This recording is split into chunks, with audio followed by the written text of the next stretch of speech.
Are you a music person? Do you like homegrown songs that come straight from the heart with a dash of fun? Then check out our buddy Owen Plant. Owen is a folk artist in Southeast Georgia who combines folk sounds with his Jamaican reggae roots. You can find his music, live performances, bookings, merch, and all at owenplantmusic.com. He's even working on personalized quarantine live shows so everyone can enjoy a live music experience from the comfort of their home. Check him out and show him some love. Do you like being inspired? Are you into art? If you are, then check out the awesome streams and artwork of Golden Gooby. You may know her from the popular YouTube channel Planet Dolan. She's a dear friend of the show and hosts art streams multiple times a week. So if you're looking to fight in-house boredom and have some fun, check out Gooby streams at youtube.com/c/goldengooby and on Twitter at golden_gooby. Hey folks, Matt here. With all the craziness going on, we wanted to give a shout out to our friend Lane Silva. As you may recall, Lane was on our show last season. He's a musician, composer, and all-around amazing dude. Right now, he's offering a special deal on video music lessons. It's name your price. He's offering lessons for piano, guitar, bass, ukulele, and production recording. I'm personally a former student of his, as he's taught me a good deal about editing and audio mixing, which has clearly come in handy with this podcast. So if you're looking for something cool to do, as well as something to fight boredom during all the quarantine, please reach out to our buddy Lane at JHNLNSLV on Instagram, or John Lane Silva without the syllables. Thanks, buddy. We wish you the best. If you need a shout out during these hard times, don't hesitate to hit up Common Sense and we'll make sure to plug you on the next episode. Without further ado, enjoy the show.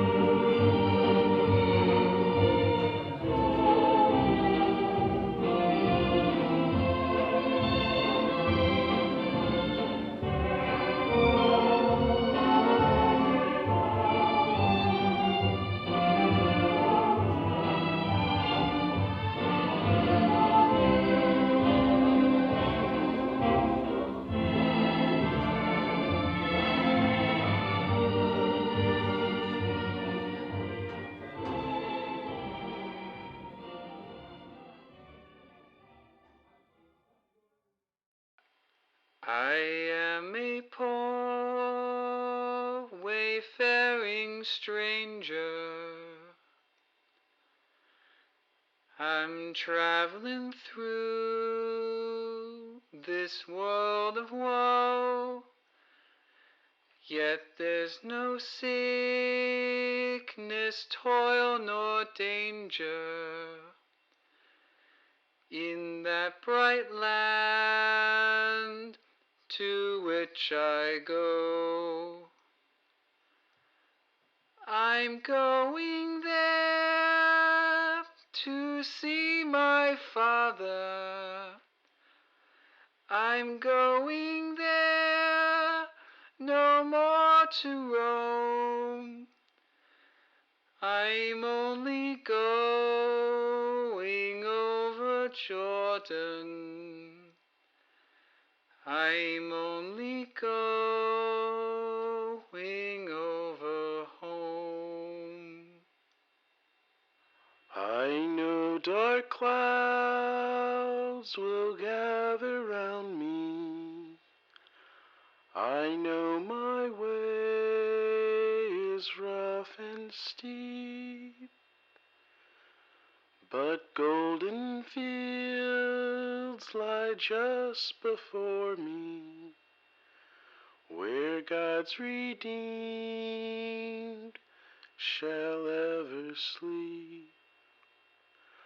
I'm going home to see my mother and all my loved ones who've gone on. I'm only going over to Jordan. I'm only going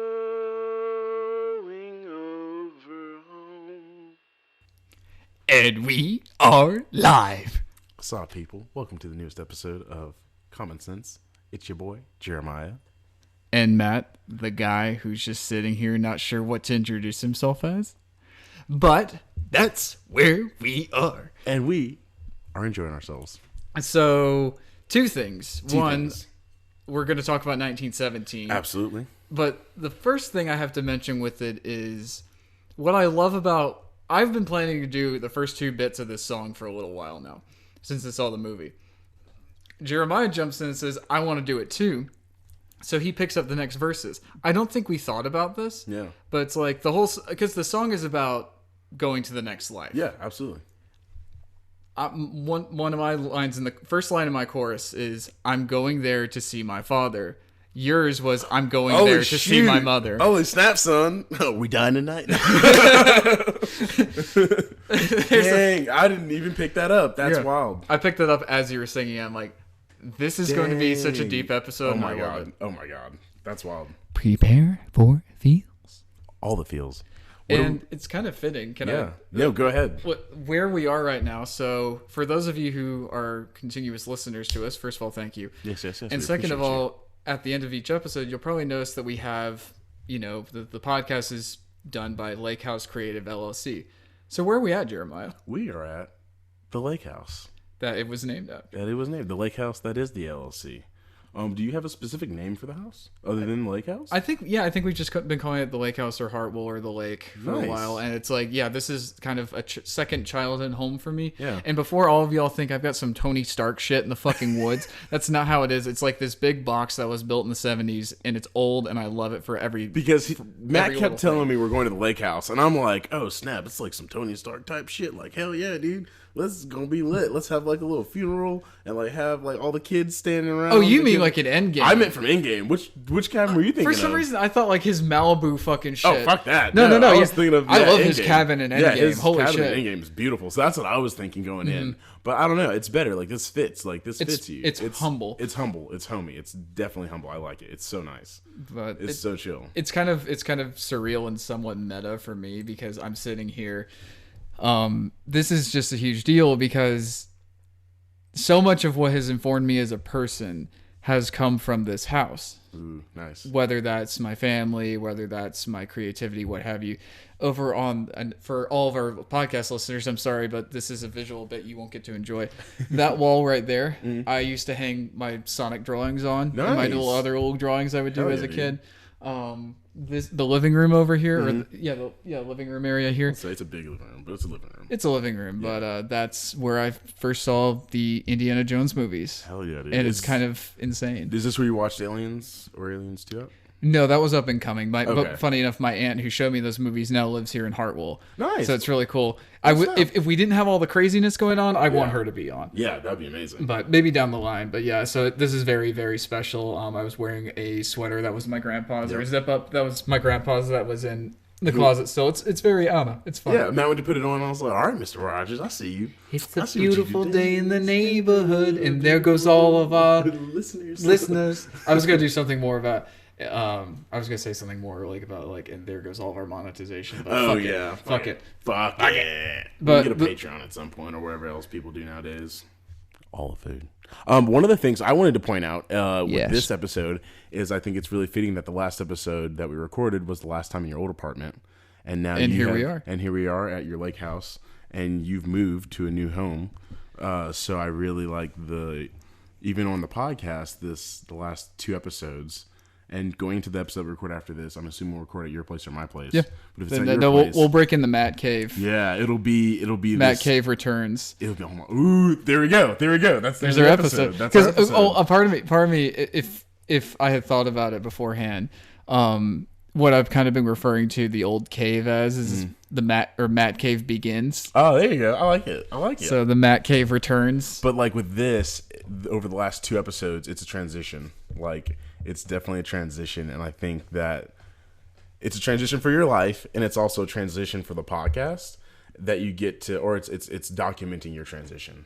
Yeah. So I think this is a really cool thing, and I'm glad to be a part of it, dude. Thank you for allowing me to be a part of this. Well, and the first reason that we're up here is because we're fucking off from the city. We're isolating, quarantining, getting the fuck out of everything. Making sure that we don't kill anybody else with our ability to be carriers for said virus.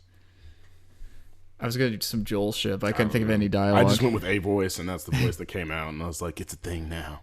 We are survivors, Tess. We are out here in the middle of Hartwell, Georgia. I heard some creature on outside. the lake. What is the name of the lake? Lake Hartwell? Lake Hartwell. Oh, everything's just Hartwell. I don't know why I keep going into Joel. It's okay. I appreciate it. But it's nice. I haven't been out in the woods like this in a while, I can't think.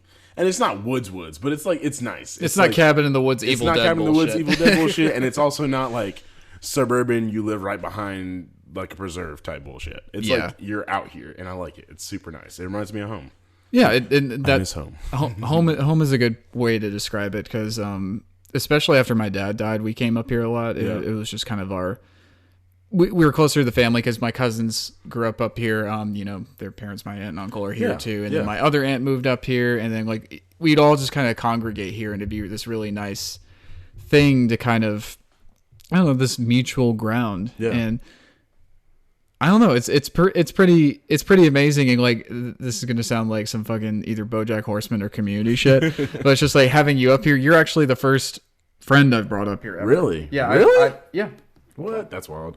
Very personal, very warm, very family friendly. I don't know. Well, not family friendly, not this show. Not yet. But it's a big deal for me because it's like a crossover episode. It's like I'm finally bringing over friends here. You know? I mean, it's not that I've been like not allowed to, but it's just like it just hasn't worked out for whatever reason. So here we are. But the second reason is Jeremiah is very kindly helping me get a piece of furniture that was my father's, and it's pretty dope. It's this neat like wood carved table that's like it's kind of like is it Chinese, Japanese? It's Asian. I know it's some Asian descent. I want to say it's Japanese. Whatever it is, it's cool as fuck, and it's going to be in the new Nerd Cave. Yeah, and it looks dope. And there's like glass that you put on top of it. Everything's been. It looks almost hand carved. It is hand carved, and it's beautiful. I think I've seen one of those when I was a kid. I don't remember where. But I don't know. I love the aesthetic of it. It's really cool. That's the only one I've ever seen. Like, really? Not to that I can think of. Not some shit that's in a museum or whatnot. But it's he's helping me get that because it's not so much that it's a super heavy thing, but it's just you got to have two people. Yeah, you should definitely use two people to carry. Although I'm glad I have you for the glass too because that's the part that it's not even heavy so much as it's just I worry being delicate with it. Yeah. It's a family. You have a family heirloom, dude. That's pretty I didn't cool. think about that until you just said that. Yeah, you have a family heirloom, and you should keep that and pass it on to your kids. Absolutely, and the big thing for it for me is like this is the first piece of like furniture, first piece of anything that I have that was my father's. Yeah. Which is kind of a lot to absorb. Yeah. And it's in your first home. Like, damn, man, you're living life.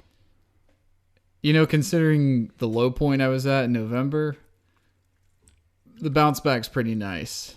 And this is where I cue in Bounce Back by Big Sean. It'd be dope. Well, let me ask you this. Yes. Because I know I said 1917, but I feel like what we're talking about this moment might be a little bit more relevant to what we just watched. Hell yeah. We just watched. Ooh. Yeah, go for it. We just watched your boy, Benny the Affleck, also known as Benny the Bat. Benny the Batfleck. Yeah, Benny the Batfleck. I was trying to think of like Benny and the Jets, but fuck it. We're here. I still need to see the Elton John movie. Oh, dude, it's so good. It's really good. Like, I didn't like Queen until I watched the Queen movie. I had already liked Elton John, but then I was exposed to more of his music because of the movie. Mm-hmm. I think that's what those movies do. I think the best is bringing that music to a newer audience. Absolutely. But we just finished watching The Way Back by Ben Affleck. Came out 2 months ago? It came out like a month ago? No, it came out it came out like the beginning of this month. Yeah. Oh yeah, we're still in March. It's the last day of March. Yeah. Dang. Yeah, so we watched that and that was really good. I kept telling Matt before we saw it, I kept pulling up that meme of Drake in the car where it's like, hop in, we finna go cry. And I was like, because I'm all about watching Ben Affleck take his real life personal shit and acting and crying like a little bitch. I want to be like a little bitch like that and cry sometimes. I just don't. I just really liked it because I mentioned this last week. How I respond to like putting a lot of personal shit into my own work creatively, and so it was really neat to see someone who I look up to literally take a lot of their darkest shit and put it into something. Yeah. You know, and I think another thing that is why I liked him as Batman is because he's got that darkness. And like Christian Bale, he can play it, but I'm not sold that he has it. I just think he's fucking batshit crazy. Christian Bale? Yeah. See what I did there? Batshit Batman. I see crazy. exactly. Yeah. I don't think he's batshit crazy. He's just crazy sometimes. I like him though. I think he's an awesome actor. A wonderful actor, yeah. Yeah, I don't think it's not that he did a bad job with Batman or anything. It's just he didn't hit the notes that I see as Batman, and Affleck did that more. Yeah. But I think overall Bale's movies are better. Yeah. I would say that. I don't particularly care for The Dark Knight Rises. I like parts of it. The writing to me is not as good as the others were. Yeah, to me it felt like that was the movie that Nolan was just kind of like, I gotta go do this one. Yeah, like you could tell he kind of checked out. Yeah, you could tell he kind of checked out. I think he checked out when Heath Ledger died. Probably. I mean, I would too. Shit, if you had already had your first draft with the dude being a huge portion of it. Was that really? Yeah, Joker was supposed to come back in The Dark Knight Rises. I don't know at what capacity, but he was definitely supposed to be a major player. Wow. In the third Dark Knight Rises. I did like Bane. Yeah, Bane was cool. I thought Tom Hardy did. Tom Hardy's great. I just think the writing was not there. I think Tom Hardy could have done a better job with Bane if he were given better material. And I get because that. He does. I was watching Shia LaBeouf,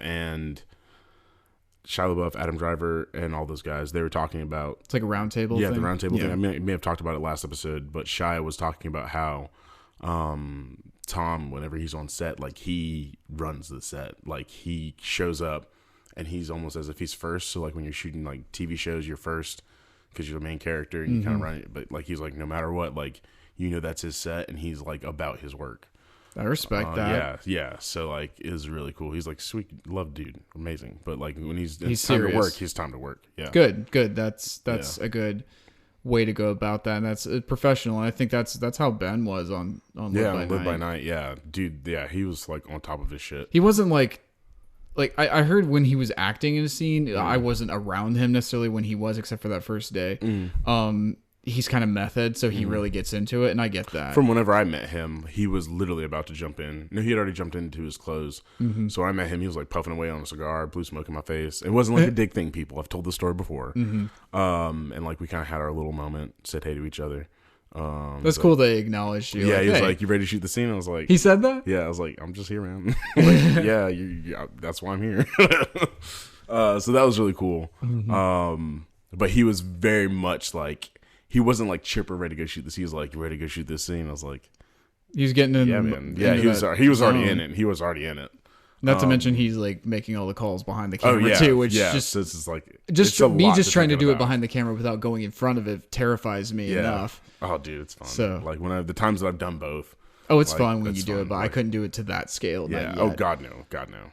But the way back, that's a terribly long tangent to get to the way back. It was a really good slice of life movie. I don't even know where I want to start at.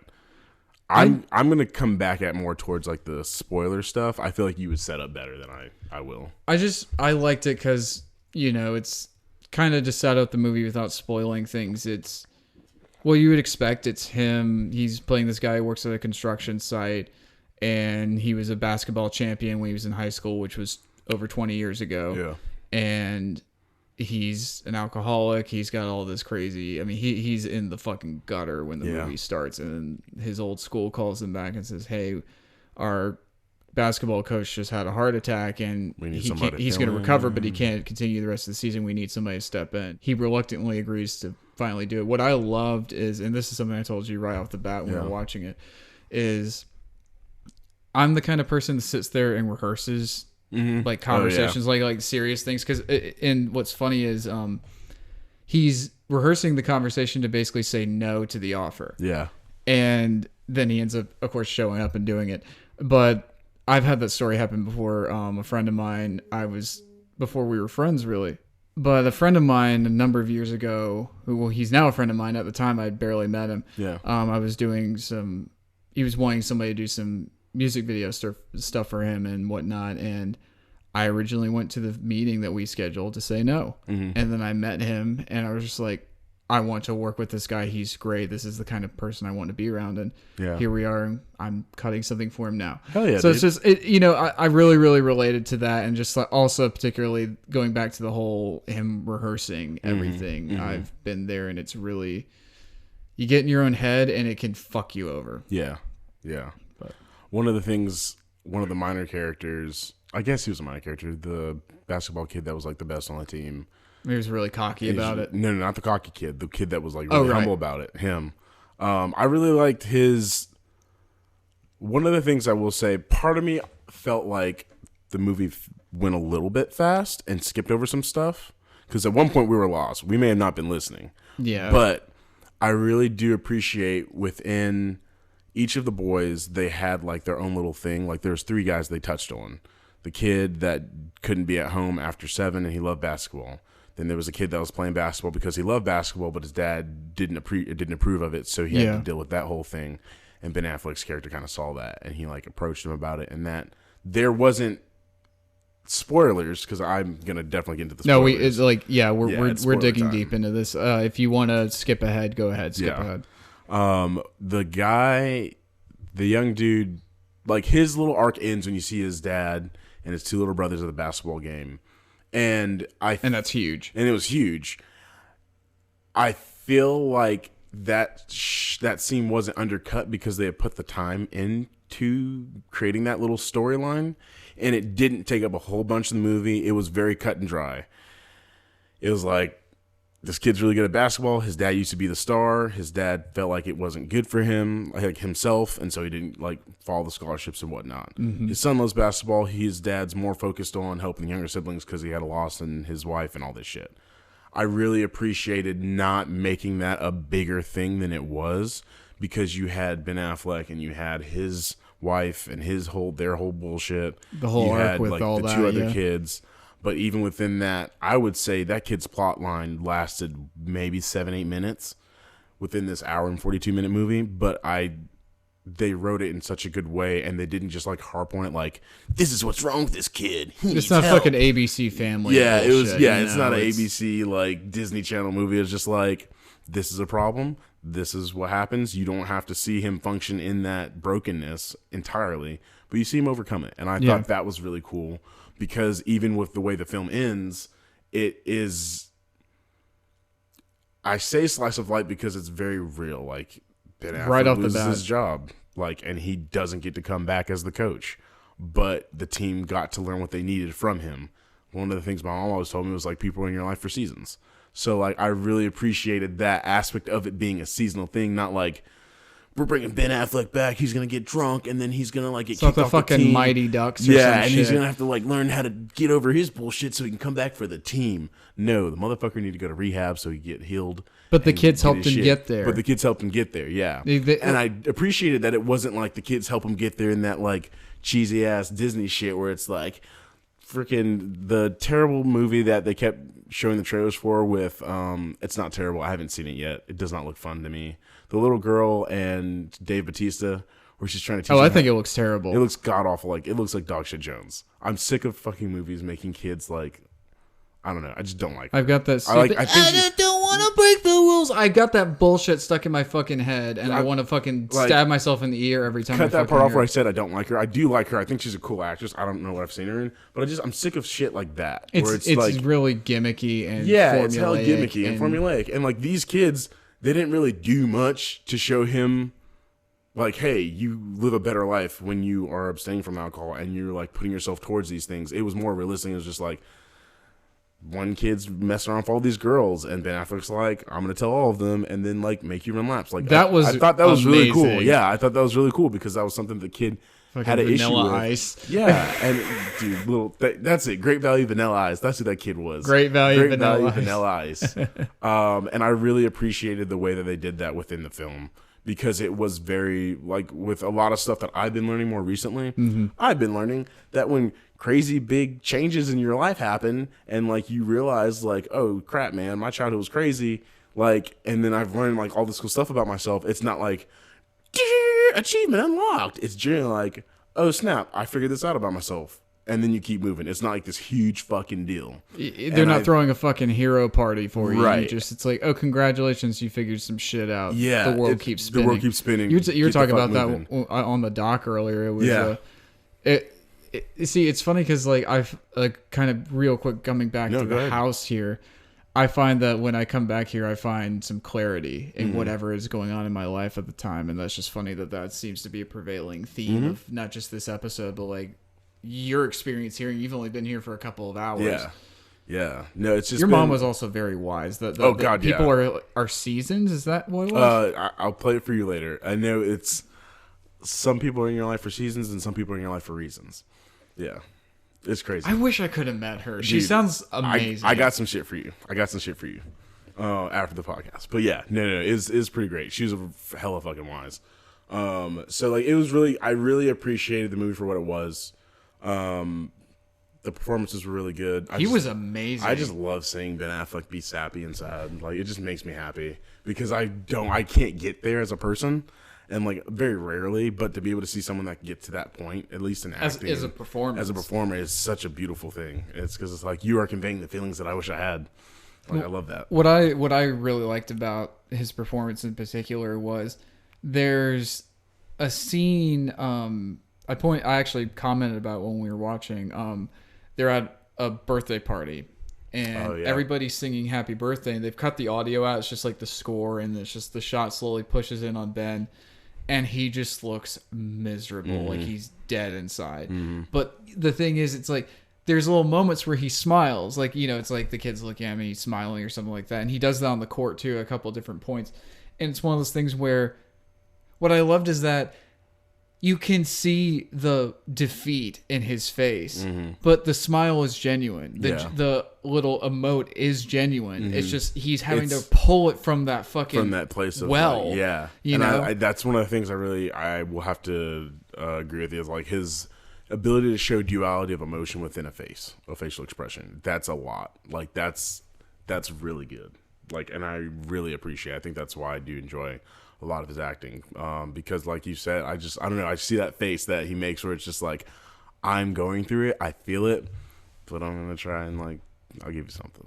Like he's phoning it in, but it's one of those things where there's some genuine quality to it. I wouldn't say phoning in. Phoning in is the right word for our audience. He's not phoning in the performance. He's phoning in that I'm okay. That kind of I'm okay type thing. And that's something that I mean we've talked about in the past is.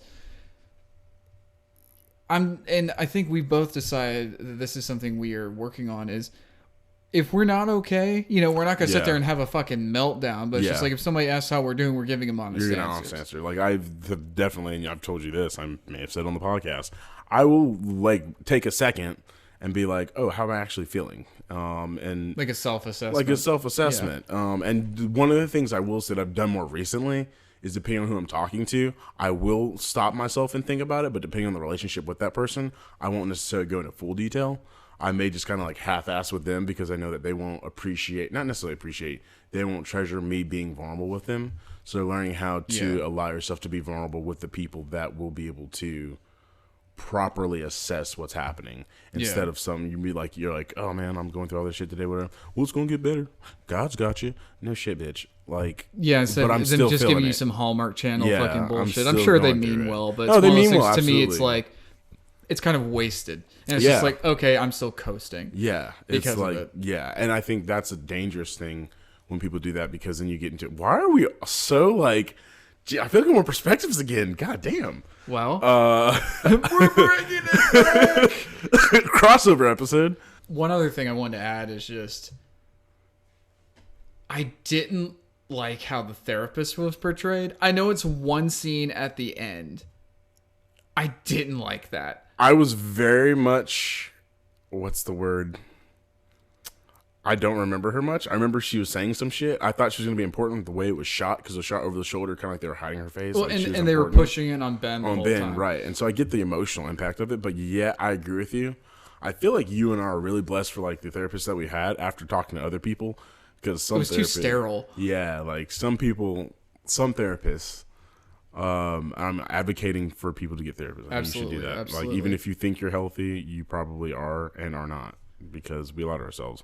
But that and it's just like, even if you're in a good place, it's still check good in. Yeah. It's for your own good. Yeah. It's not like saying that you have a problem. It's just like, how can you make your life better? Yeah. And I think with you going and saying that, I think it's very good to make sure you like kind of check with your therapist as you're like getting to know them, you know what I mean, like through your sessions. And if you don't like them, if they're not bringing you like what you need, find somebody else. You're paying them. It doesn't matter. Like, find someone that will actually listen and help you with what is going on with you, because at the end of the day, you don't want to spend $250 to end up dead, you know, because like you couldn't get the help you were looking for, you know what I mean? It still takes initiative and being vigilant about the way who you surround yourself with, even down to your therapists. That's why I love mine so much, is because she's very much like Robin Williams and Good Will Hunting. Oh yeah, not in the direct same way, but in terms of like, you know, when him and Matt Damon really start to click. Mm-hmm. Oh yes, that's how we are. Nice, and it's awesome. I love my therapist. I actually just had a session Saturday,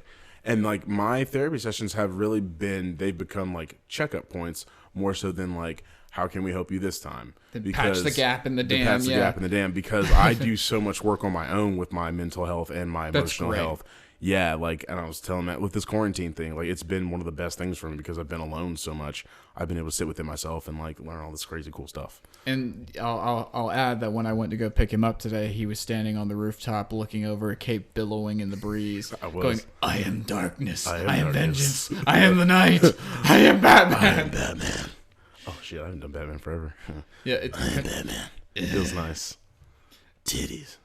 Do you bleed? You will. I just turned to Clint Eastwood when I do it.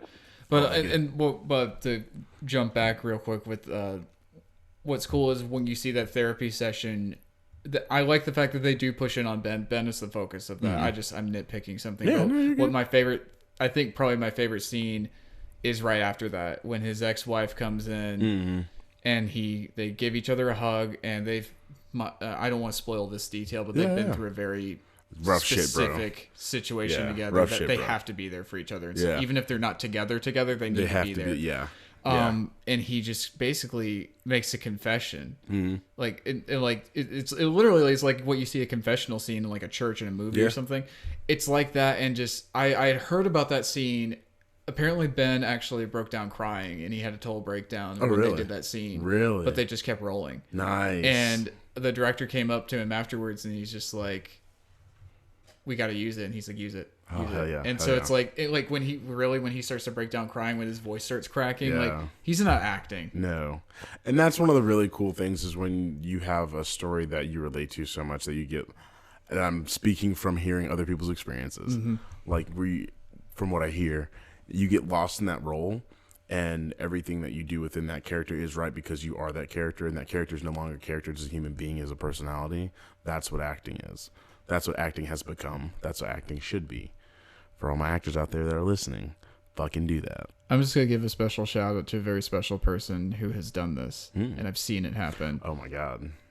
Spencer Mumford did it for my story, and that boy. I'm gonna get a little weepy here maybe for a second, but the fact that, like, I wrote this character, I had an idea what this character was going to be like. You brought Spencer in. Mm-hmm. He's like very sporty. I'm like, I don't know about this. Yeah. And I was like, no. And he knocks it out of the fucking park. Just watch the dude. I've seen him in a play. And just like the conversations I've had with him, and just like, he's really taught me a lot about being a director. Nice. It's just like really understanding when your actor has really locked into that role and that performance, and what that character means, and what you said about they transcend being a character on a page or a character on a camera. They are a person. Yeah. But yeah, it's definitely, I knew going in I was probably going to like it. And you know, it is pretty formulaic to a certain extent. Yeah, but to a certain with extent. those kinds of movies, I don't go in there expecting them to reinvent the wheel plot-wise. I want to see some real shit, and from the get-go, every single person in that movie is a real person. Yes, very much like, so. All this stuff is stuff I've heard in some form or fashion in my life about some, like, this is going on in one person's life, or this person's going through this shit. Like, it was pretty powerful. And one thing, okay, I'm going to spoil something. I know I said I wasn't going to. Because I'm going to give something else within this too. What got me was, there's a scene. Now, this is the part I was a little fuzzy on, and it's probably because we were talking. Yeah. But It sounds like Ben Affleck and his wife, who was his wife again? His wife was Jen Erso. I believe it's Jen Erso. Jen Erso's the character in Rogue One. But okay, sorry, I got the wrong name. But yeah, so Ben Affleck's wife is the woman that did the mo capture and plays the character of whoever you are as the main character in Battlefront 2. The female Empire. Yeah, the Empire. Imperial officer, specialist, whatever. Yeah, which was cool. Which was really cool. I just bought the game and went straight to multiplayer. Fuck that shit, yo. I mean, I played a little bit, but still, it's cool because I played hero versus villains, and it's like she's one of the ones. I hear it's pretty fun. But their son had died of cancer. Yeah. And what I gathered from it was there's the scene I talked about a moment ago. They go to their son's friend's birthday party, and at first it was kind of I think it's just because I glazed over a detail or something, but we have, I think, pretty much discerned that the kids they both had cancer. The one kid is still fighting it, and they became buddies at the hospital. Yeah. And their parents, of course, got close because they're going through this crazy journey that is cancer together. Yeah. And then when shit happens later on, it kicks me in the fucking chest because I'm like, you're telling me that their kids, like, because that's some shit I've heard about before. Yeah, it's wild. It's I actually, growing up, I had a friend whose mom had cancer because my mom had cancer. My dad had cancer. And then, like, a couple years later, everybody gets cancer. Oh shit, you get cancer. You get cancer. We have to joke about it. Yeah, no, I mean, I feel like that's kind of like, especially at a younger age, I feel like the younger you are and you deal with traumatic shit, you just learn how to, like, laugh at it. And it's super fucked up. Like, it's stupid. But that's how we function as human beings, and we learn how to be better people. Yeah. But I had a kid who, his mom, he's one of my friends, his mom had cancer too, and whenever we moved up to Brunswick, his mom passed away. Oh, so like that shit hit because I was like, I know that dude, and like I could be that dude, you know what I mean? And God willing, it didn't happen for years, but like I still ended up being that kid as a younger adult, having to deal with that whole loss in a different way. But like even looking back on it now, I was like, who the hell was there for that kid? You know what I mean? Yeah. Because like I had a good, decent support group of people, but like, you know, we're all like young 20s trying to figure this shit out. It's like, wow, man, that's crazy. And I'm like, I don't know. She's dead. That's kind of like, and this has probably gotten way darker than our viewers planned on, but this is the apocalypse, so fuck it. Yeah, this is day 14, I think, for me, or 13 of quarantine. It's been day. I've lost count, but the sun comes up, and then it goes down, and rinse and repeat. Rinse and repeat. Nice gold bloom right there. Thank you. But I'm the same way. It's kind of like, you know, the first time in years that my dad's death really impacted me was this past July, because that was the 19th anniversary. We're coming up on 20. Yeah. That freaks me the fuck out. Yeah. And if you need me when you, I'm gonna call you that day. Please do. I am going. My mom passed away the 27th of this month. So I didn't know it was in April. Yeah, I'll go through the whole thing after this. We're gonna go through the whole thing after this. But I'm excited. But yeah, to kind of tie it back to what we were talking about, it's just like, you know, we find our ways to cope with them. It's just like, you know, when you see your dad in a coffin, you know, shit gets real. Shit gets real. When you see your mother laying there, like, not even in the coffin yet, it's just like, damn. Oh no. Yeah. It's weird, bro. It's weird. Was she at your house or at the hospital? No, so I actually got to see the body right after she passed. She was at hospice, and then I also saw the body once again at the viewing. But it was like before the viewing. I don't know how I saw it. It was like before they even put like makeup and stuff. So that was cool. Oh, really? And she never wore makeup, so I'm really upset at myself that I went to go see the body in the casket because they had like put makeup and shit, and I was like, that ain't my mama, nigga. So it was like, what the hell? I kind of regret doing that, but me and my siblings, because my siblings, they didn't even want to go. They're like, yeah, don't do that. And I totally forgot about that aspect, but I was like, I'm going to respect it. And I was like, they didn't respect me. But no, even down, I would have gone if we were close at that point. No, dude, it's all good. It's all good. I didn't go not good, but I appreciate you didn't. I didn't go. You did say you have said that. Yeah, I mean, I was 7. Yeah, I spoke at my mom's, and there's video of it somewhere. It's on my old cell phone that got crashed. I spoke at my grandpa's. Nice. It was nice because I wrote like a little bit, and I asked if I could make a speech because it was just like, you know, he and my uncle really picked up the torch. Yeah. After my dad passed, and that's again being here. Yeah. It's really incredible because like I kind of had two dads. Nice. Two surrogate dads that took care of me, and then of course Mike came into the mix. Yeah. But it was just shit. No. But yeah, it's nice because something I've learned in recent years is it's like instead of trying to look for a surrogate father figure in people, just realize what's there. Yeah. You know when I realized that? When did you realize that, sir? Guardians of the Galaxy 2. Oh, God, jeez, dude. Don't even touch that. Don't talk to me about that. Because that shit, like, automatically is just like, fuck, who's my yacht? I did a time lapse drawing of me. Me and my dad. My dad's holding me when I was a baby. I did that for Father's Day of that year, and I said "Father and Son" by Cat Stevens. Nice. And I've written, I want a Spanish cover of Father and Son in my movie. Yes, I remember you talking about that. And it's. I will say, like, jumping back to the way back, even like with his alcoholism, I kind of saw some of myself when I was a little bit younger. By like 2 years ago. Like, it was intense, dude. Like, I wasn't an alcoholic, but I was drinking heavily. So like, even some of those moments in the movie really like sat with me. And I don't drink often anymore, but sometimes I'll still get in, like we talked about, like I will get into that, like, it's a Saturday, ain't nobody do nothing. I'll just fucking 9:30 on a Saturday morning. I'm gonna crack open a beer and have a few the rest of the day. Like, that's a real thing, and it's like, I'm gonna sit here, start day drinking, and watch the fucking Patriots. Yeah, like it didn't. Go Sox! It didn't make me feel bad, but it was just like, damn, man, like, you don't want to do that. You know what I mean? Because there's like, well, you see how destructive it is when you're kind becomes. of in an outside perspective instead of kind of being in this, like, I've told you about this the one time I kind of shower drank. I took a beer into the shower and I had a bunch of fucking depressing ass music playing. I remember the moment I cracked open the beer, "Hurt" by Johnny Cash came on. Oh, damn. Like, this is really dark, but I'm gonna sit with this because this is all today. To see if I still feel. Damn. There's something. That's why I love Logan so much. Yeah, dude, this trailer's amazing. Two nerds sitting at a table about to cry like a bitch, but I'm okay with that because that's life.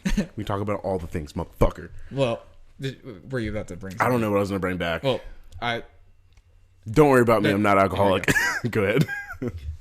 So what are you grateful for, Jeremiah? Yes. What am I grateful for? I am grateful for, I feel like I said this last week, but I'm going to go ahead and say it again, with the time that I have had alone, because I've really seen, like, who I am as a person and who I've grown to be, and I've been able to see, like, all the past shit that I've been through, and, like, even with this coronavirus thing that's going on, even with this COVID-19 virus that's going on, this is just the next thing for me to overcome. Because there were some cuts and, like, work-wise is kind of fluctuating. It did. I got hit. I'm blessed to be able to still have an income, but I got hit. And so, like, I'm not worried about it because I know, like, well, dang, if I've been able to go through all this, I can totally, like, this ain't shit compared to that. So, like, it's just, like, living through it. That's the biggest thing. That's something I kind of adopted right as I think it was right after my mom passed. Just in life in general, it's just, like, living through the hard shit. And so I'm grateful to be able to see all the shit that I have lived through. And that just gives me more strength to show, like, oh, then you can conquer this next thing or like whatever else comes on. It's very kind of like Conan the Barbarian in that aspect of, like, what doesn't kill you makes you stronger. Yeah, absolutely. What about you? What are you grateful for? I'm grateful that the stars aligned and that we were able to move. I know that's like a first world thing, but it's like I'm really glad we were able to, because now I've kind of just got this whole, okay, here we are. I've got my footing. Yeah. And then I'm just grateful for the fact that we're sitting here doing this right now and talking about some pretty heavy shit, watching a movie that covers some pretty heavy shit. Yeah. And we're in the place where the only other place I think I can feel this vulnerable and this safe in was my house up in Cumming, Georgia. Yeah. But, that hasn't been my house for nearly 15 years. Yeah. That's fine. I still drive by it when I go visit Cumming. But, yeah, I'm just very grateful for the fact that we're sitting here in my sanctum sanctorum, se, having this experience, sitting at this table. It's like there's this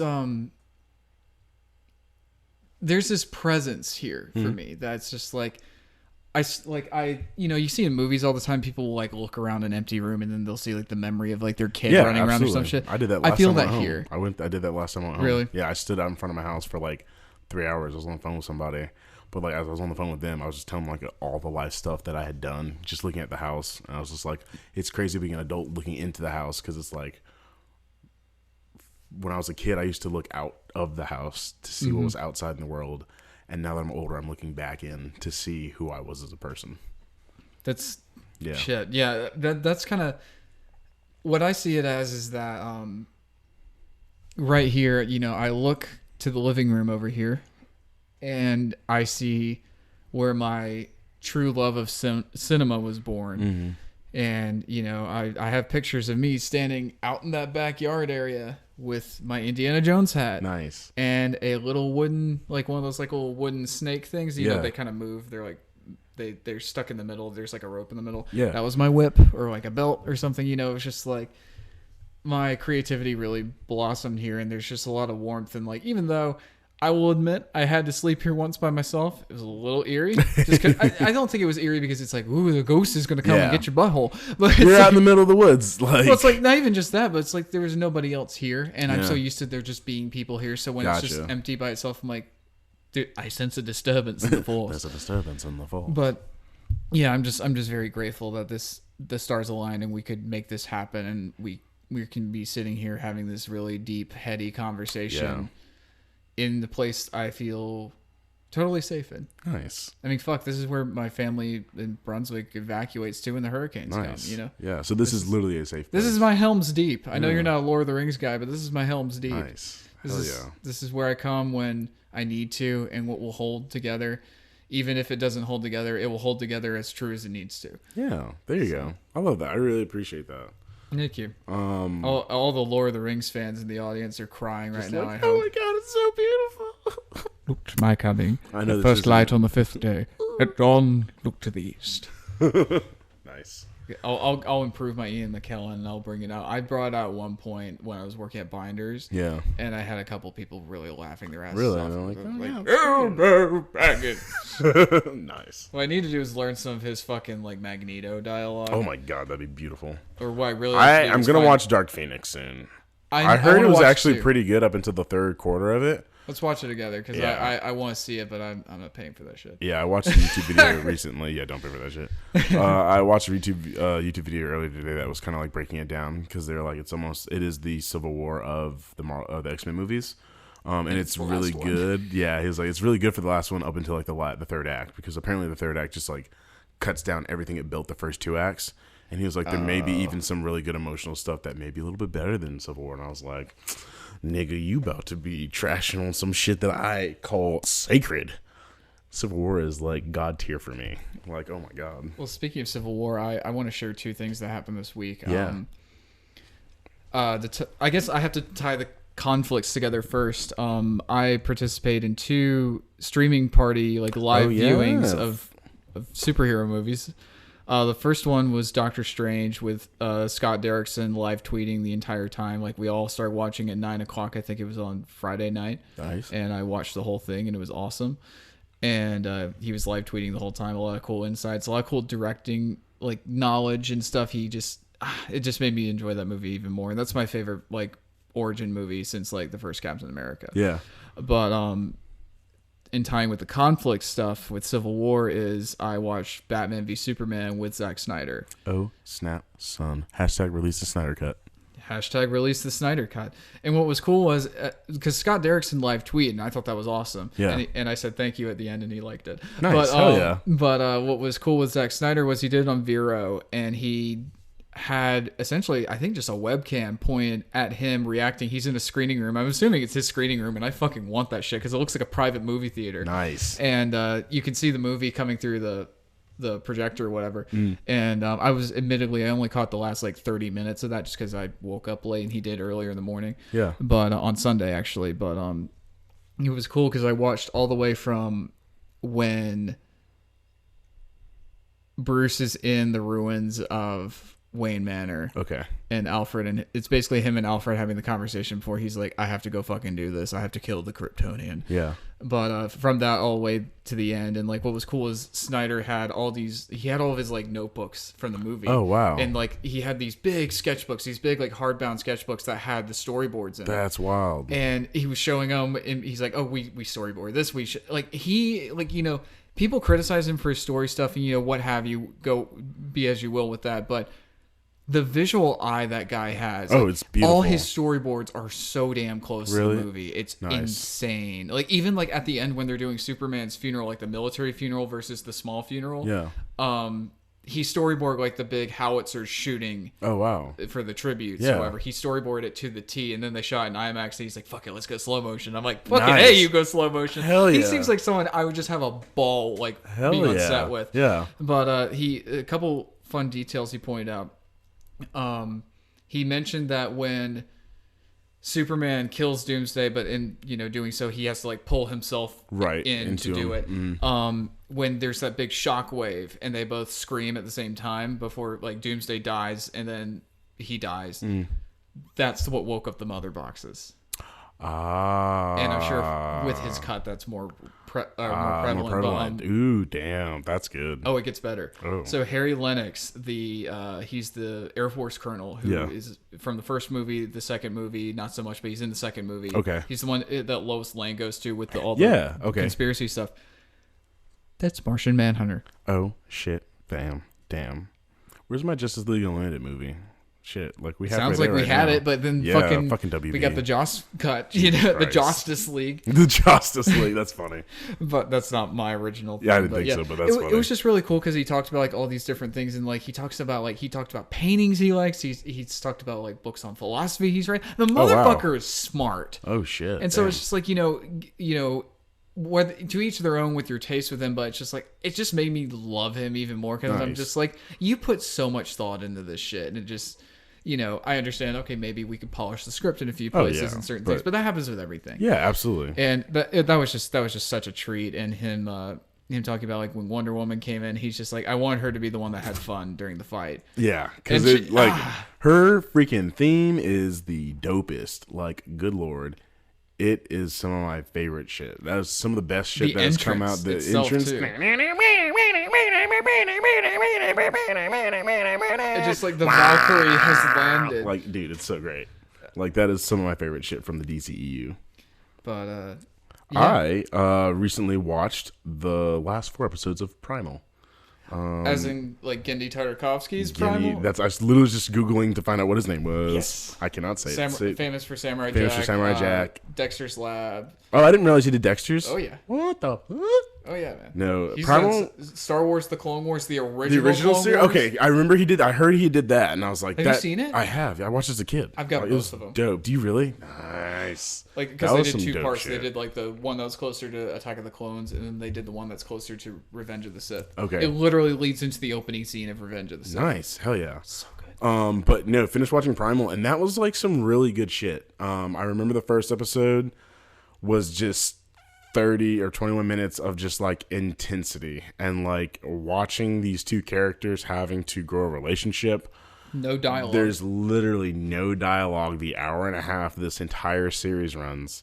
It's just primal emotion, and it connects to those primal feelings of family, of home, of friendship, of like all it hits loneliness, those companionship, like it hits all those primal who we are as a human being. Like it hits all those moments, and then it ends with this just like, I'm not gonna spoil it, but this is me, I guess, going on record, like the emotion that I had when the season ends is just like fury and rage and sadness, just this anger because of all this shit that the characters have to go through, and then for it to end the way it does, it's just like, fuck, dude, catch a freaking break. And it's really good at doing that, but it also shows, for me, I took away like just those moments, man, those day-to-day moments, those like even with people you don't get along with, like there's still those moments where it's like, hey, I see you. Moments of humanity. Moments of humanity, yeah. And even within a creature, you know what I mean? Like having that companionship and that humanity even within that relationship. It's a really good show, and I feel like I'm not talking about it in the best way, but that's like the only way I can verbalize it right now. I definitely gonna watch it again.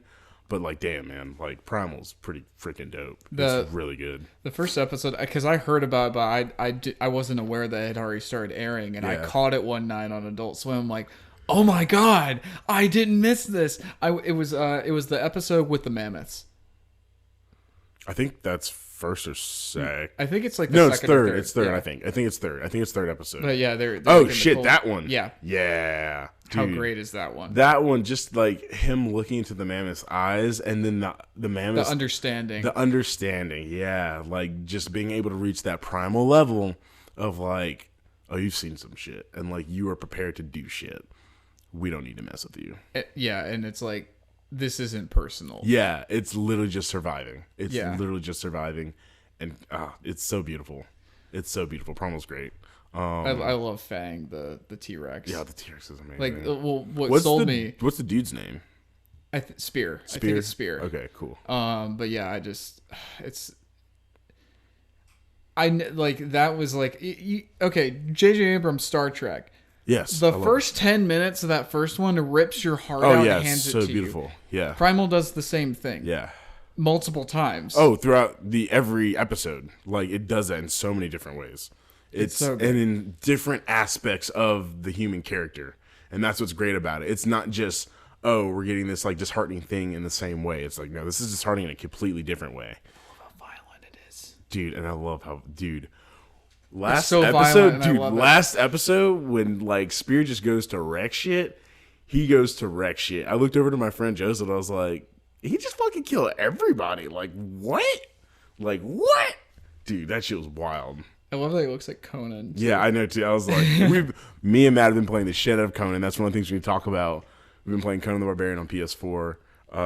It's been fun because we've been playing that shit on demigod mode because fuck that game. But it's so much fun. We put so much time into doing all the grinding, all that bullshit. We just wanted to explore, and be able to just do shit without having the restrictions of like, oh no, you're not at this level. Oh no, you can't do that. And yeah, okay, maybe we broke the game, but fuck you, the game is broke. Yeah, like the game was broken already. And if you get mad at us for not wanting to put 120 hours into this bullshit. I already did on my computer. I'm very sure I did last summer whenever we were playing with like the other guys.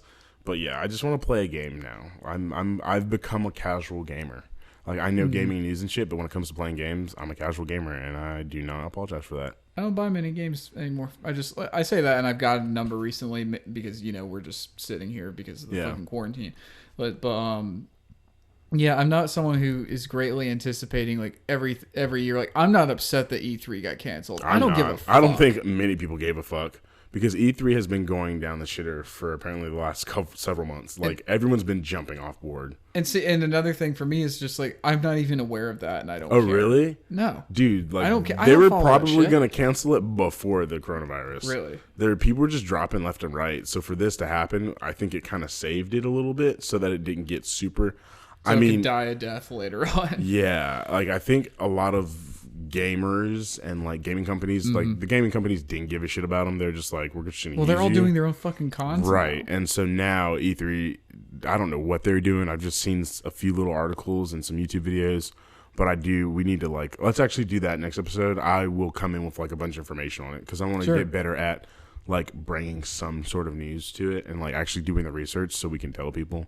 Because I've been slightly aware of it, but I don't know how many people actually know about like the whole E3 thing. Is San Diego Comic-Con canceled? Probably. I don't know. Let's curious. Look it up because I have the cell phone. Because yeah, I mean everything's getting canceled at this point. It's not really a surprise, but it's crazy because it's like actually this is a perfect segue to. It's not so much our call-in question. We don't have one this week, but I was given a question by a friend that he suggested to ask for this episode. So, for Cliff Jackson, or actually, I'll wait till you. Okay. No, I'm just the convention is supposed to get underway on July 23rd. They haven't stopped it yet. It's going to happen this month. Like they're going to figure it out. Yeah, they'll have to figure it out this month. But our question that my friend Cliff Jackson has suggested for us, because he said this is a question he asked himself, is when all this shit first started with all the corona bullshit, what were you worried about 2 weeks ago versus what are you worried about now? For me, I was worried about having to sit in my fucking house alone and deal with myself. What am I worried about now? Not really anything. Like, which is like, I apologize because I feel like that would have been a great question for somebody else. Mm-hmm. But I don't know, like, I wasn't really worried about anything. It definitely wasn't monetary. It wasn't like I need to go home and see my family. It was just like, fuck, man, I really have to sit here by myself and like sit within who I am as a person. And as much as I didn't want to do that, because I've been putting that on. I've been putting that off for a while now. It actually it's given me a lot more freedom in who I am as a person. So I think, I don't know, really what I'm worried about now is like finding those extra sources of income.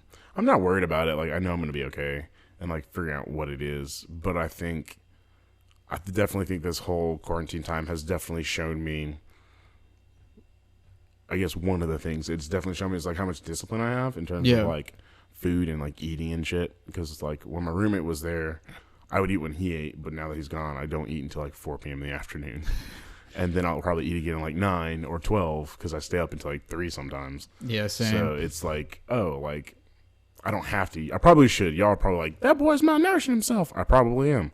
Yeah, but I'm going to walk out of it looking like freaking Idris Elba, like I said on Black Superman. Black Superman, that shit. Hell yeah. Well, Black Superman has it. Oh, he has what? He has coronavirus. Yeah, no, that's what I was saying on the other podcast I was doing. I was like, I'm going to come out here looking like Idris Elba because, well, God knows if we'll still have him after this. I hope so. Like, I feel like he'll be okay. He'll be fine. But, like, damn. Tom Hanks is back in America. Is he? Is he okay? Him and Rita Wilson, yeah. I don't know if they're okay, but they're self-quarantining at their house. Okay. I think they're still undergoing treatment and shit, but it sounds like, I mean, clearly they were able to get back over here with it. Yeah, yeah. So I'm sure there was a private jet involved. Yeah. But, you know. But what were the things that you were worried about 2 weeks ago compared to now? I couldn't name them specifically, but it was all petty bullshit. Really? Like, it was just like, I think I was worried about, like, the move and all the stuff, which I think is a genuine concern. Yeah. First world problem, but still a problem nonetheless. And I'll admit it. I was worried about the con I was supposed to go to in April getting canceled, or no, it was May, getting canceled, and there was another small toy convention I was hoping to go to. I went to last year after we recorded that first day. Nice. And yeah, that got canceled. I was on edge worrying about that, where now I'm just like, everything's canceled. So I'm kind of just like, okay, what I'm worried about now is I'm very careful about when I go out in public and how, because as you know, my significant other is a optometrist.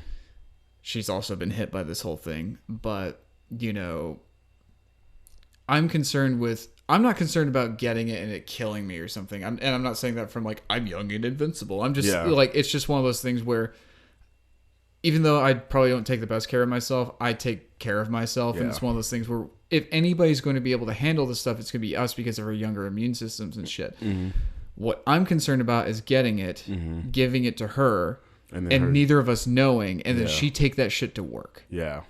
And because that could be very serious very quickly. And, you know, but I guess what, and this is the point of what Cliff and I were talking about the other day when he posed the question was, you know, you really get a clear perspective of what's really important and what really matters and what's actually a problem versus what's this shit that we've got in a windowsill to look important. Yeah. You know, it's like what window dressing, that was the word I was thinking. Yeah. But, you know, I don't give a fuck about the cons. Fuck them. Yeah. You know, there's nothing at the con that I can't just do for my fucking home anyway. And it's something where this is way more important. I want her to have a job and have, you know, a livelihood and like not have to worry about that shit. Yeah, absolutely. And just be able to come home to our house and our dog and our backyard and just be able to chill the fuck out. I am excited for when this is over because I feel like we'll all be able to take a deep breath. We will have a lot of mourning because we've been losing a lot of people. Yeah, the death toll. I think toll. in the U.S. Is it the U.S. or the is total? the highest right now, I think. Well, is the death toll like I think all around the world is 200,000, or is that America? Actually, that might be America. I think that's America. I think it's a little bit more than that. I mean, I'm gonna be a monster for a moment and just say that's the population of a small town. We will continue, but at the same time, that's 200,000 people who have, or that's 200 people. 200,000 people whose families have been forever altered because of this fucking shit. I mean, fucking people have died from it, like famous people and shit. I mean, not that there are subspecies or different species. 7,500 or 7,500, 302 cases in the U.S. This is that's worldwide. 1,600 or 1,065,000. Wow, 165,607 have recovered. There's been 37,815 deaths at this moment, 10:36 of March 30th. All this because some motherfucker wanted to eat a bat. Oh, he wanted to fuck it. I thought it was. I heard it was eating. Yeah, he definitely ate the bat. I stole that from Joe Rogan, but it's all this because some like motherfucker wanted to eat a bat. No, yeah. I mean, they ain't that good. I'm all for. You've eaten bat? I was like, I've never had bat. I was like, they ain't that good. I can't tell you, but I can. Oh, I thought you said I can tell you. I was like, no. When the fuck did you cause this shit? Jeremiah, are you patient zero? Fucking Ellie over here. But so do you want to jump to 1917? Yeah, let's jump to 1917. Well, we sang it at the beginning, so I figured we should finally get to it. Yes. The masterpiece that is 1917. 19 motherfucking 17. Now that from the first trailer got me. Yeah. Because it was just the teaser where it's just like, a couple shots and then it's just the numbers coming up the screen. My favorite shot of the trailer was the numbers with the screen, or like you can see the shot of him running down the battlefield and shit's blowing up. Which is my favorite shot in the entire movie. It is such a wonderful shot, but just the way they put that in the trailer was beautiful.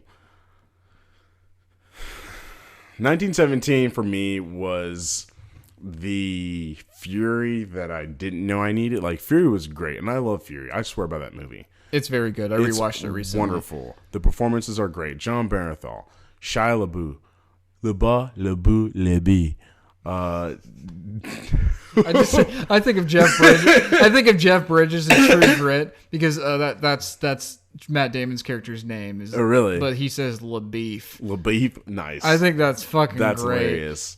And fucking Brad Pitt. And Logan Lerman, too. Logan Lerman's cool. Fuck him. Actually, nah. I just didn't like his other movies. I actually liked him in Fury. I didn't respect him as a person or an actor until Fury. He really he really did. I really connected with him a lot. And so, like, for me, 1917 was the less intense version of Fury. The less fight or flight. Less fight or flight, but yeah, it's like they're both very intense movies, and they hold their drama very well. They hold their the war drama also, because like you have the drama between the characters, but also the war drama is also it's its own thing. And I walked out of Fury wanting to kill people just to make sure that I was safe, because I didn't know if you were going to turn on me. You felt fearful for your life. Yeah, I was like shaking. Nigga, I was like shaking. That shit was wild. But walking out of 1917, I was able to get that. I think it was at the end, whenever you have your main guy sitting there up against the tree, I think that allowed that like last breath. Like, he did his mission. He's been through this shit. It's over. But with the way that Fury ended, I think that may be what it was. The way Fury ended is the motherfucker's under a tank. Like, fucker's dead. I think I mentioned this on a previous episode, but after I watched it, I tweeted David Ayer. Yeah. Because I love that last shot. It's my favorite shot in the movie, where it's panning up from the tank. Yeah. And you see the tank, it's like stuck in the middle of the road, and there's just piles of dead Germans all people. around. Yeah. And it looks like a fucking Renaissance painting. Mm-hmm. And I asked him how much of that was that practical or was that full CG? He said it was practical with CG enhancements. I'm like, nice. What they did was they shot a large portion of it, and then they just basically the camera just kept going, and they just added shit around. And I'm like, nice. Oh, that's so nice. Hell yeah. But I actually have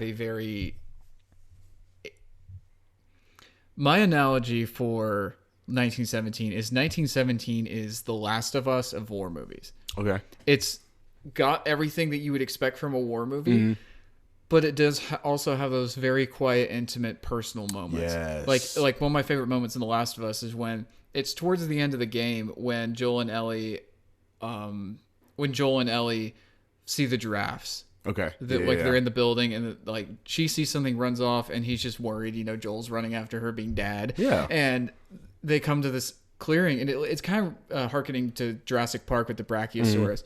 But it's like you see the giraffe there, and it's just this one beautiful, pure, peaceful moment in this otherwise hellscape. Yeah. And 1917 has a number of those. Like the one that sticks out immediately to me is when they see the trees blossoming. Yeah, that's the one I was thinking of, the trees blossoming. It's just this like nice, pure, little peaceful bit of like life goes on amidst all the chaos. I love how they even bring that back wherever it's peaceful again, but then you introduce the death with the bodies in the water, and like I don't just the that was very unsettling when they were like bloated and shit. Yeah, dude, I hate bloated dead people in movies. But I do very much. I don't even know. I need to watch it again so I can give a better take. I think one of the things from doing this podcast, and I really thank you for getting me to this point, is like I need to start writing down this stuff so I can come and, because I feel like half-assing it sometimes when I'm like, I'm just going based on memory. But like I can only share the emotions from what I felt watching those movies, because that's very much how I am as a person. I'm a very emotional person, as much as sometimes people think I'm devoid. You contain it a lot better. Yeah. But I want to be able to. It's hard to put it into words because it's like a 2.5 hour long movie, right? Or is it 3 hours? I think it's just 2 hours. It's 2 hours. I think it's right at the 2 hour mark. Oh, sweet. Here, I'll look it up. Yeah, you can look it up talking. because we have Google. And we can use our phones because we don't have to worry about bullshit. We're both hooked up with our laptops. Walking out of that movie and seeing all these elements. Not even on a technical aspect. Like the technical aspect is just phenomenal, but it's all in one shot. Like it's beautiful. It takes what Birdman did, and it's like, let's do this shit in a war movie. See, I've never seen Birdman. I hear it's good. Really good. It's good, but they do the whole thing. It's like all of it takes place in like a New York theater, and it's like the whole one shot thing. But it's cool, and I'm glad that they did that, and they showed that you can do that. But 1917 is like, okay, let's do it with some fucking chest hair. Yeah. And like the preparation for that entire film, because I think you watched it too, where it took him 3 months to, what were they planning out? The scene where he's, the lights, where they'd use the flares to light everything up. They prepped that for 3 months before they actually were on location. I believe it. And then when they're on location, they had already like made models of how all the light flares are going to shoot up and like how they're going to do that so that they could follow the kid and shoot everything. So he was practicing for 3 months while they were prepping for 3 months. Like just the technical achievement and the niggas was doing their job. Like that's like well, and they had a story to tell. It's not just spectacle for spectacle's sake. That's also true. Yeah, it was not spectacle for spectacle. It was very much, this is a very real thing and a very real moment. Like let's pull you out of Call of Duty and put you into a young man's life on the battlefield. And I really appreciated that. It was 2 hours. Okay. I've mentioned it before, but one thing I want us to watch at some point, especially having seen 1917 for you now, is They Shall Not Grow Old. It's Peter Jackson's World War I documentary. It's all archived footage. They've restored it. It's amazing. I do need to watch that. It's only like an hour and a half. Nice. I also need to watch Hacksaw Ridge. We do need to watch Hacksaw Ridge. It's so good. It's one of my favorite. I don't know. I hear it's like super intense, so I don't know if I'll be able to like. It's intense. I think if you could handle 1917, you'll be fine. Is it if it's no worse than Fury, then I'm good. Now I won't say worse. I won't say worse, but you know what I mean. In terms of like the brutality, it's Fury. Okay. I can do that. Maybe a hair more than Fury, but just in different ways. Okay, gotcha. You'll be fine. Yeah. Although at the time I saw it, I was like, this is the most violent movie I've ever seen. Yeah. It still is, but there's a story. Then Primal came out. I'm just kidding. Primal's so fucking violent. I love it. Oh god, it's so great. I need that last episode in every episode of the next season. Yeah, that's how I am with Mandalorian as well. Nice. Which I'm so glad that they were able to shoot before all this bullshit. Oh, they finalized? They finished everything? They finished shooting everything? They wrapped before all the stuff started getting shut down. Awesome. That's awesome. Great. Yeah. But going back to the Last of Us comparison is, you know, those beautiful vignettes. You know, there's the bit with the French woman, and then the end, and then of course what our title sequence essentially was just now. Yeah. The singing, just like he comes out from this crazy bit of chaos and there's just this moment of purity before these fucking guys are gonna charge. Mm-hmm.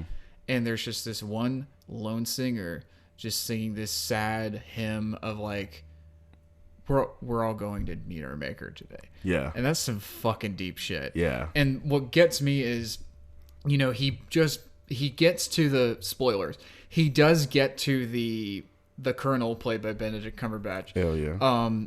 But he gets there, but like the first wave is already charging. Yeah. All of those guys died. Yeah.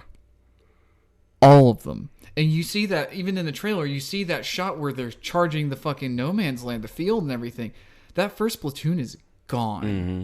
Especially considering, like, spoilers again, he calls off the attack. Yeah. An entire battalion of people, like, that is why I could never be in any sort of commanding position in any sort of military thing. Because it's like, it's one thing where it's like, okay, well, this scene's going to get cut. But it's a fucking movie. Thousands of guys just fucking died. Yeah. That's like that's something 1917 has done for me that a lot of war movies, or I guess it's a maturity thing on my part, but it didn't really settle in until then. Like the last time I think was probably Saving Private Ryan, where it really clicked for me. Yeah. It was just like the scale of like, you know, this isn't a video game. All those guys died. Dead. Yeah. Horribly. Yeah. And look, and there's a line Cumberbatch's character says, later on, he's just like, because he's being a dick about it first. He really is. Understandably, though, because in the line of dialogue kind of supports this. He's just like, you know, tomorrow they'll tell me to charge, and then they'll tell me like they'll tell me to call it off. He's like, it never stops. Mm-hmm. And what kind of kicked me in the chest about is all the journey that this guy goes through the entire movie to get these orders to him really didn't amount to anything. Yeah. You know? It shows the significance of that's the most immersive war movie I've ever seen. Yeah. Because it does kind of do the video game thing where you're right there with them the whole time. And I loved it. I appreciated that. I really did. But it's also one of those things where you also see how mundane everything is. And just how, like, at the end of the day... Well, it's really... One of the things that's crazy is you have, like... That was just, like, homeland for... Where were they at? Germans? I think they were in France. France? Yeah. It's the homeland for the French, but, like, it's a homeland, and, like... People lived there. People live there. Like, especially when you get into the town that's burning down, you meet the lady and the baby, and, like... That city was not always like that. Yeah. Like, it was really pretty, like, maybe 2 days ago, and now it's just, like, hell. It's rubble. I mean, look at, like, going back to Fury, when they blow out that fucking... Oh, dude. That rips my fucking heart out. That whole sequence was just... I was so uncomfortable, that scene. Like, that movie just made me feel fucked up. I did like the sweet moment he has. Oh, yeah. I loved... Yeah, I think it was amazing.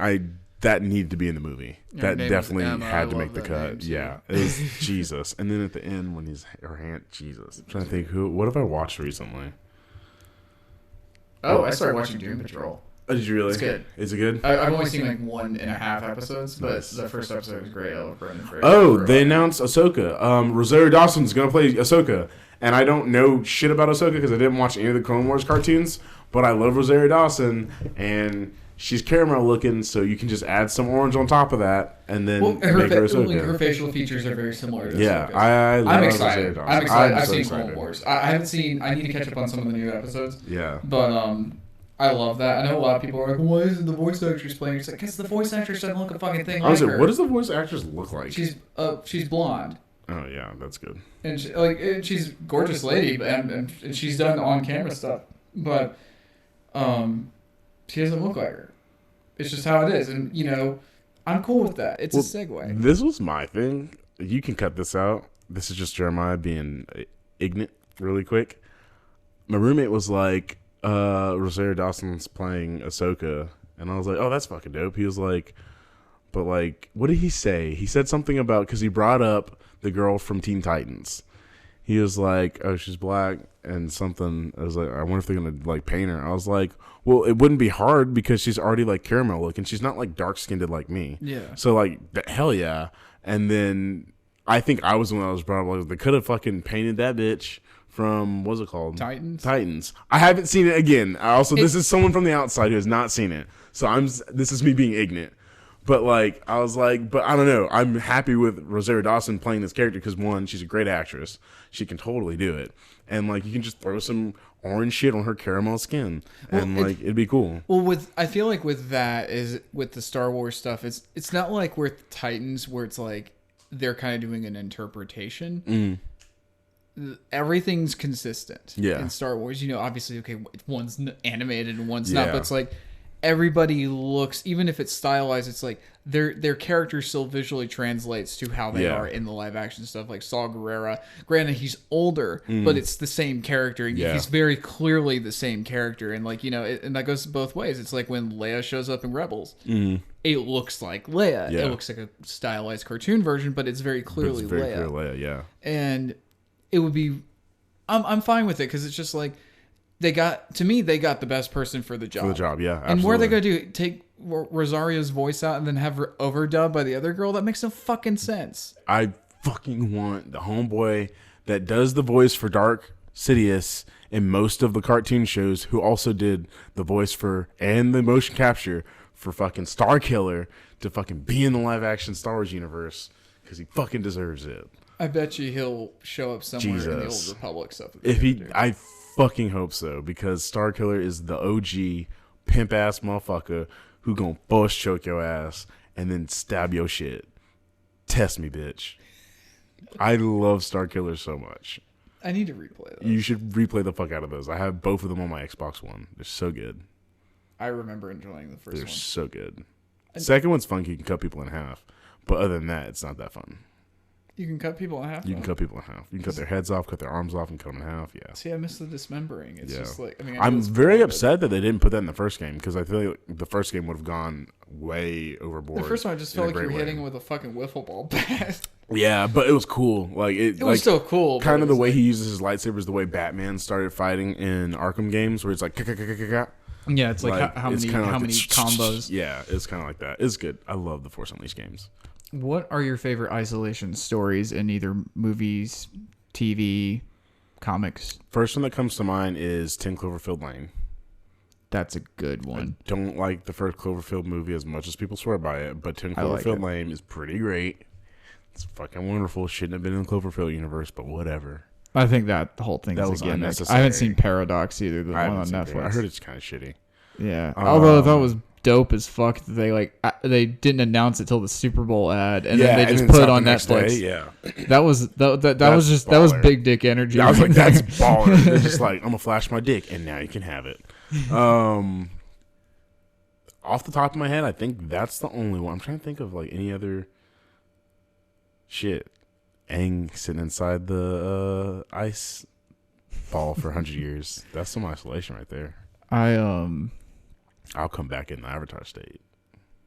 That's what's gonna happen after this quarantine. Oh, you asked who the Avatar was next week, and we said fucking Dwayne The Rock Johnson. Yeah. Just put an arrow on it. I want somebody to Photoshop that. That'd be hilarious. I'll do it. I've been doing one of my favorite isolation stories is I've been watching Twilight Zone since we moved into the new place, like the old Twilight Zone, not the Jordan Peele stuff. But I watched an episode where it was about a guy who they instead of having solitary confinement, they basically stick motherfucker on an asteroid with nothing but a shed.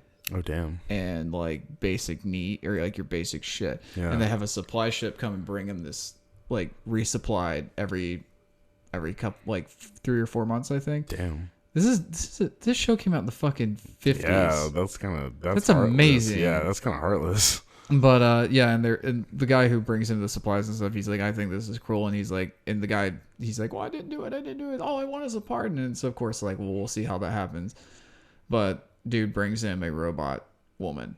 Ooh. He basically has a crate with a lifelike robot. This is some Whitney Cummings bullshit. This is some fucking Blade Runner. Morty getting his little sex robot. Oh baby, yeah baby, yeah. Rick, I'm not doing anything in the room. I'm okay. Oh god, a souvenir to remember you by. But yeah, no, but he basically he's dropped this extra crate. He's like, open this once we get out of orbit. Yeah. He's like, okay. He opens it, and there's this dark-headed woman in there, and she's a robot, but they all say robot. Robot? Because it's the fucking 50s. Robot. But it's really crazy because spoilers, he gets a pardon. Okay. And they come to get him, but they only have like a 20-minute window before they're out of orbit and they can't fucking get back to Earth with the fuel they have. And because they're shutting down all the fucking like isolation shit like that. Yeah. And he can't take the robot. And he's like bonded with her for like a year and a half. Oh, shit. It's fucked. But I like that. And then I like, this is more of a fun, silly one, is I love Cowboy Bebop when it's the fucking like creature where they're parodying Alien. And it's just the Bebop floating through space with this fucking like parasite. It's a great episode. It's a great episode. That's probably one of my favorite episodes. There's just so many. Bebop is so good. I thank you for like taking me on that journey. Well, Blue helped me with that, but yes. Like, yeah, that shit, both of y'all have been telling me about it for a while. That shit is like A+. I have not watched anime since that. And I've tried to get back into My Hero Academia. Or not getting back into it. I watched the first episode, but I've watched the first 2 episodes now. So you could be a hero. I'm a little bit farther. I fucking love All Might so He's so much. cool. And I love Chris Sabat, who played Vegeta, voice and Piccolo voices him. Nice. You can hear Piccolo in him when he talks. But one thing viewers, listeners, what have you, suggest shit for us to watch. You know, I mean, we're all quarantined right now. Shit. Like, get in on this shit. Tell us what we should watch, and then I'll take notes when we watch it so we can talk about it. We want to really push to make sure you, the audience, are a part of this because we're making a little community thing over here, eh? And we want some more participation, see, so that you can be a part of it, see. So we'll all have fun, see. And the phone number to call for any topic suggestions or questions is 770-609-9026. Again, that's 770-609-9026. There's that. Jeremiah, you've got a couple things to plug. I've got I started another podcast because I can't fucking stop. It's like my cocaine. Oh, shit. Give it to me, daddy. Actually, one of those podcast episodes? You know, podcast. You can catch me and my wonderful coworker, Sarah Ekman, on Conversations with Sarah Maya. You can find us on Anchor and Spotify and Apple Music and all that bullshit. It's a once-a-month podcast. This first episode, we talk about COVID-19 and being stuck in your house. I'm actually really getting sick of how much we're talking about this bullshit because it's so fucking like, I mean, it's good and it's definitely given us a lot, but it's been fucking 3 weeks, bro. Well, how about like, this? So no, we can talk about it. I'm just saying, like, how about this? Because I realize I'm on another podcast talking more about this shit. I'm just like, fuck. Well, it's what we're existing with right now. Absolutely. But like, why don't we do this for the sanity of our listeners? Why don't? Because I thought this is appropriate that we talk about it again now because things have changed and also because we're in isolation, man. Yeah, we're away from the city. But what we should do is like from here on out, unless some serious shit happens, let's just fucking ignore it and maybe we can laugh about it once an episode. Absolutely. But like I'm fine with that. Yeah. But you can find me, Jeremiah, on my new podcast with Sarah called Conversations with Sarah Maya on Apple Music, Google Play, and all those other places. You can find me on YouTube at A Token's Take, and that's ATOKEN''STAKE. I also moved all of my old podcast, Perspectives with Jeremiah, over to Anchor. Please listen to that so I can get some money. I need to hit like 1,000 listeners just to get $15. So just play that in your background of something and just let it play so I can get some money because, we going through it, bro. You can also find me on Facebook at Jeremiah Stevenson, but if I don't know you, I'm not gonna fucking add you, so don't even try. Also what Jeremiah was talking about, we need to hit those 1,000 listeners with common sense as well. Absolutely. So listen to us in the background, even if we're too emotional and weird, you can mute us, just keep us going so those numbers go. We got those are rookie numbers, we gotta get those numbers up, man. Numbers up. But the emotions are perfectly expressed on your face too. But pass us around, share us, share the episodes, do what you have to do. And if you have any pointers, hit us up on Twitter. And I'm actually going to take over the Twitter account and actually start doing shit. I need to do that. Like, I've been saying I'm going to do that for a while. I know. I've been saying I'm going to do it for a while, but life has been real, man. But I'm definitely going to pick it up. Real serious. It's been serious since before I started getting paid to drive a Lincoln. I can't say anything because that's just so good.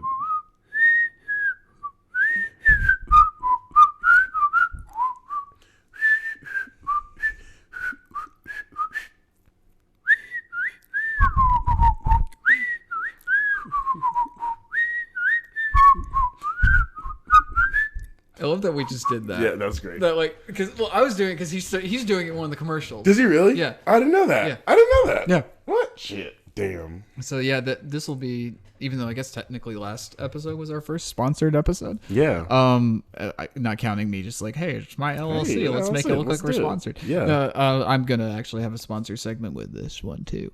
Nice. So yeah, we'll see how it goes. And also, in closing with the COVID shit, if you are affected by this, if you got stuff out there you want to get out there to people, like, you know, you want to shout out, you need to plug anything, like get the word out for you, whatever the fuck it is you're doing, like hit us up, you know. Yeah. Leave us a message, comment on our shit. Holy shit, that'd be great if we like shout out like content creators that are like, from Atlanta. Yeah, that's what. Holy yeah, shit. Absolutely. Anybody. I did a little plug on the last episode, like in post, obviously after we sat down. But yeah, if you need that, like come talk to us, like message us, do what you gotta do. Hell yeah, nice. I just have a huge idea for a new section. Care to share? Yeah. So because I know a bunch of motherfuckers that are in film and shit, they're always like doing different shit. Like Jackie and Anissa's. Have you seen their like COVID-19? I love it so much. It's so great. Like we could like plug shit like that. And we could make people shit go viral, and they'll be like, how did people find out about it? Us, motherfucker. Damn, that's actually really cool. I like that idea. And then we can have him on at some point. We need to have Spencer on. We do need to have Spencer on. Definitely, like, he would enjoy the shit out of this. You can find me at Art of Matthew on Instagram. You can find me at The Art of Matthew on Twitter. And I'm going to put a plug for my Teespring site because I have a whole bunch of t-shirts that feature my original artwork, be that what it is. Oh shit, it's lit, fam. And guess what? Jeremiah is going to be getting one of them, and we'll take some pictures, Hell and yeah. we'll put it on there, so that's a plug. We're literally fucking businessmen, motherfucker, running some shit. Hell yeah. I'm not going anywhere! Hell yeah. Fuck you, virus shit-ass, bitch-ass nigga fucker. Oh yeah, also, one other thing I'm going to plug before we wrap up entirely is we're planning on doing a live episode at some point soon. Oh yeah, boy. And we're going to do some other live stuff. We're planning a couple different little fun segments. We're going to possibly do like a little Fallout thing. Hell yeah. But yeah, just keep an eye or an ear or whatever appendage out. Keep your appendage on your phone so that you can hear us with all the other appendages. But wash your that you appendage. use. Wash that Wash shit. your fucking hands, Clean, bitch. wash You your hands. nasty hoe. Clean your dirty ass phones. Yeah, you've been at home for the last 15 days, but wash your fucking hands. You little nasty hoe. Little nasty. Who are you talking to? I don't know. I'm just like in the distance as I whisper. Wash your nasty freaking hands. Well, with that, this has been Common Sense. I'm Matt. I'm Jeremiah. Have a week!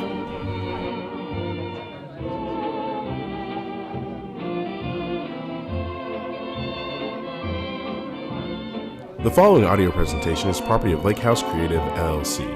Any reference to copyrighted works is for review and commentary purposes only.